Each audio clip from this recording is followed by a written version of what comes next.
Friendly greetings! It's Torley again with another creativity talk. Thank you so much for your responses to my last one. I've had more ideas. And today, I'm going to read from the Book of Torigin about social media pig slop.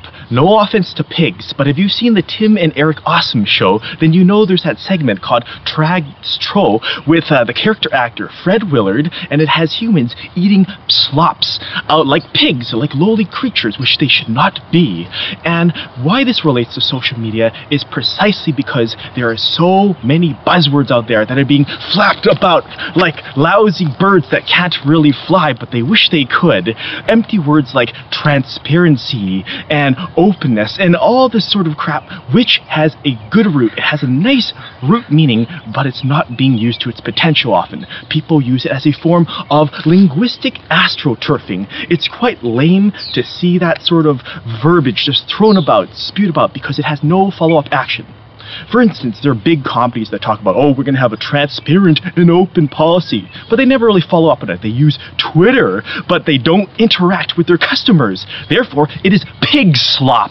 And again, no offense to pigs. I think they're cuddly and cute, but this is to show the loneliness of the humans that have descended into that crap, no matter what the level of technology. There are big monoliths. Small companies can do this better. Like, for example, if you've seen the tweetsome.com, I just browsed their website this morning. It was fantastic. They used the word douchebag quite liberally with a clean design site, and this was a very fascinating juxtaposition.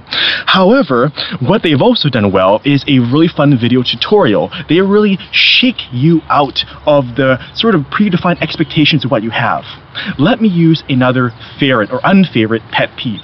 When there are problems and the phrase, "thank you for your patience," is used without heart. Now, the words themselves, they're good words, but the problem with it is like the Borg. You get desensitized, you adapt like a collective, and you become numb to that sort of thing. So I have a term for this, fresh familiarity. You have to have some sort of things, like I say friendly greetings a lot, but I present it with new ideas. So while you have these core assets, you're not getting bored of the things around it. There's a great variety.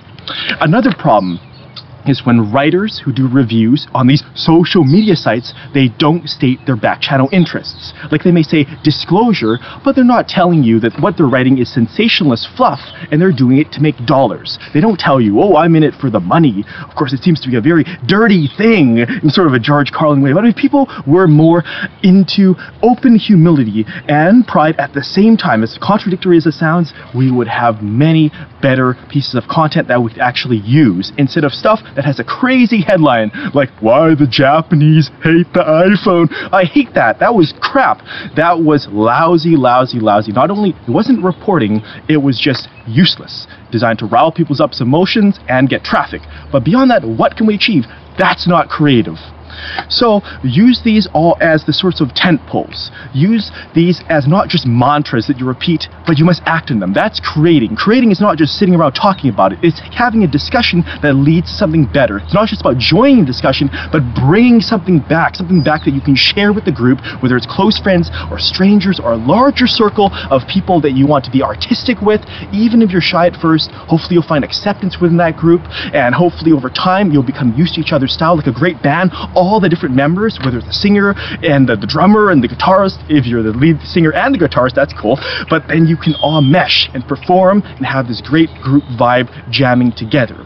Remember what I said about adaptation. You cannot thrive on single phrases alone. You must continue to evolve past that.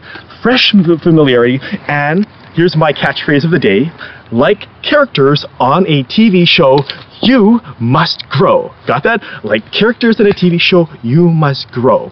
And that's at the heart of this. Don't feed on the social media pig slop. Have friends, yes, but that's nothing new. We've had new technological tools, but back to the dawn of humanity, we have always, as human beings, like to talk to each other. That's just how we are. Don't fluff it up, get to the core of it, and in being creative, in making something new and wonderful, spread it around, and like I said, like characters on a TV show, you must grow.